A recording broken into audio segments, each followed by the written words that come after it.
Hello to all, I hope आप सब अच्छे होंगे। जैसा कि हम लोग को पता है कि 12 अक्टूबर का हमारा हम लोग का प्रीसीएस प्रीलिम्स का एग्ज़ाम है। तो उसको ध्यान में रखते हुए मैंने वो कुछ इम्पोर्टेंट टॉपिक्स को चुने हैं जो हर बार क्वेश्चंस पूछे जाते हैं। आइए एक एक करके इन सभी टॉपिक्स को देखते हैं। मैं 30 इम्पोर्टेंट टॉपिक्स के बारे में डिस्कस करूंगा जिससे हमेशा हर साल क्वेश्चन आते हैं और थोड़ा ये बहुत कंफ्यूजिंग होता है। तो आज शुरू करते हैं गवर्नर जनरल और वॉइस रॉय से। सबसे पहले गवर्नर जनरल ऑफ बंगाल को अगर हम देखें तो सबसे पहले हमें देखने को मिलते हैं वॉरेन हेस्टिंग। वॉरेन हेस्टिंग का जो टाइम पीरियड था वो था 1774 से 1785 तक। उनके कुछ कल्चरल कंट्रीब्यूशन थे। कल्चरल कंट्रीब्यूशन में क्या था, उन्होंने wrote introductions to the first English translations of the Gita by Charles Wilkins. दूसरा, उन्होंने फाउंड किया था क्या, एशियाटिक सोसाइटी ऑफ बंगाल, किसके साथ मिलकर, विलियम जोन्स के साथ मिलकर 1784 में। उन्होंने 3 वॉर्स उनके टाइम पे हुए थे। पहला था रूलिया वॉर जो कि 1774 में हुआ था। फिर फर्स्ट एंग्लो मराठा वॉर 17 जो कि चला था 1776 से 1782 तक। फिर सेकेंड मैसूर वॉर 1784 से 1780 से 1784 तक इनका था। फिर इन्होंने जुडिशरी रिफॉर्म किए थे। इन्होंने इस्टेब्लिश किया था वॉरेन हेस्टिंग ने क्या चीज़, दीवानी और फौजीदार अदालत। कहाँ पे, डिस्ट्रिक्ट लेवल पे उन्होंने सेटअप किया था। सदर दीवानी निजामत जिसको अपीएट कोर्ट कहते हैं, कहाँ पे किया था, कलकत्ता में किया था।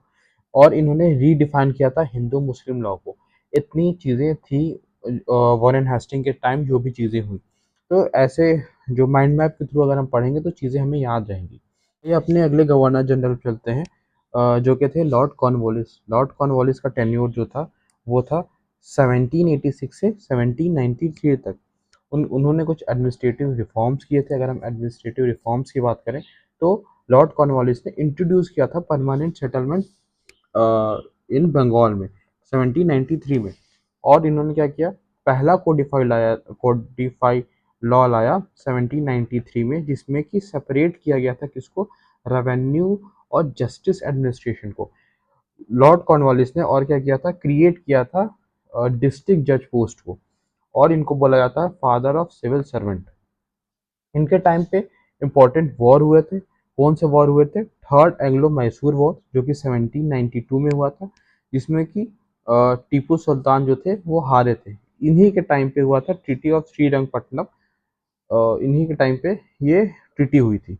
आइए अब अपने अगले गवर्नर जनरल को देखते हैं। अगले हमारे गवर्नर जनरल थे लॉर्ड जॉन सोर, सॉरी, जिनका टाइम पीरियड था 1793 से 1798 तक। इन्होंने पहला चार्टर एक्ट लाया था 1793 में। और इन्होंने वॉर इन्होंने वो की थी। इनके टाइम पे एक वॉर हुआ था जिसको हम लोग बोलते हैं बैटल ऑफ खारदा, जो निज़ाम और मराठा के बीच में हुई थी। ये कब हुआ था, 1795 में। इसी तरह हम आगे चलते हुए देखते हैं, फिर आते हैं लॉर्ड वेलंजली।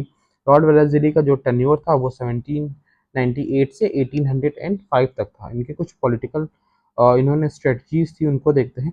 इन्होंने इंट्रोड्यूस किया था क्या चीज़, सब्सिडरी अलायंस 1798 पे। और क्या किया था इन्होंने, ये पहले रूलर थे जिन्होंने एक्सेप्ट किया था निज़ाम अली को, निज़ाम ऑफ हैदराबाद। ठीक, इन्होंने फॉर्म किया था मद्रास प्रेसिडेंसी।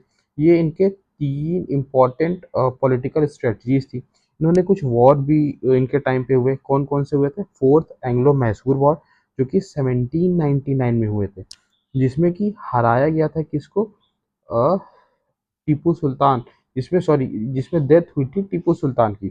और जो सेकेंड एंग्लो मराठा वॉर हुआ था, कब हुआ था, 1803 से 1805 तक, जिसमें डिफीट किया गया था सिंधिया और होलकर और भोंसले को। किसने हराया था, लॉर्ड वेलेस्ली ने। और ट्रीटी ऑफ बेसिन हुई थी 1802 में। ओके, अब आगे चलते हुए अगर हम देखें तो हमें देखने को मिलते हैं लॉर्ड मिंटो फर्स्ट, जिनका टेन्योर था 1807 से 1830 तक। इनके टाइम पे एक ट्रीटी हुई थी, किसकी ट्रीटी हुई थी, ट्रीटी ऑफ अमृतसर, किसके साथ, रंजीत सिंह के साथ। कब हुई थी, 1809 में। लॉर्ड मिंटो फर्स्ट के टाइम पे ही चार्टर एक्ट 1813 को पास किया गया था। तो इतना काम हुआ था लॉर्ड मिंटो फर्स्ट के टाइम, जो कि जिनका टेन्योर था 1807 से 1813 तक। आगे चलते हुए हम देखते हैं लॉर्ड हेस्टिंग को। लॉर्ड हेस्टिंग का जो टेन्योर था वो था 1830 से 1823 तक। इनके टाइम पे कुछ वॉर हुए थे। पहला हुआ था एंग्लो नेपालीज वॉर, जो कि चला था 1813 से 1823 तक। फिर होता है थर्ड एंग्लो मराठा वॉर, ये कब से कब तक चला था, 1870 से 1880 तक। इन्होंने कुछ ट्रीटी की थी। इनकी जो ट्रीटीज थी, मोस्ट ह्यूमिलेटिंग ट्रीटीज थी ऑन पेशवा और सिंधिया के बीच, पेशवा और सिंधिया से की थी, सॉरी। इनके कुछ रेवेन्यू रिफॉर्म्स थे जिन्होंने, इसमें ये था कि इंट्रोड्यूस किया था रैयत वाली system in Madras by Thomas Munro. उस टाइम कौन थे, गवर्नर थे। तो ये पूरा एक माइंड मैप से आपको रिवीजन करने में आसानी होगी और रिकॉल भी कर पाएंगे। ये हुए हमारे लॉर्ड हेस्टिंग। अब आगे चलते हैं लॉर्ड एमहर्स्ट। इनका जो टेन्योर था 1823 से 1828 तक था। इनके टाइम पे सिर्फ एक ही चीज़ हुई थी, पहला बर्मा वॉर हुआ था जो कि चला था 2 साल, 1824 से 1826। इसमें कुछ ज़्यादा खास नहीं है। आगे चलते हुए हम देखते हैं गवर्नर जनरल बंगाल के जो लास्ट गवर्नर जनरल थे वो थे लॉर्ड विलियम बेंटिक, जिनका टाइम पीरियड था 1828 से 833 तक का। इनको माना जाता है मोस्ट लिबरल गवर्नर जनरल, इनको माना जाता है। और इनको कहा जाता है father of modern education in India.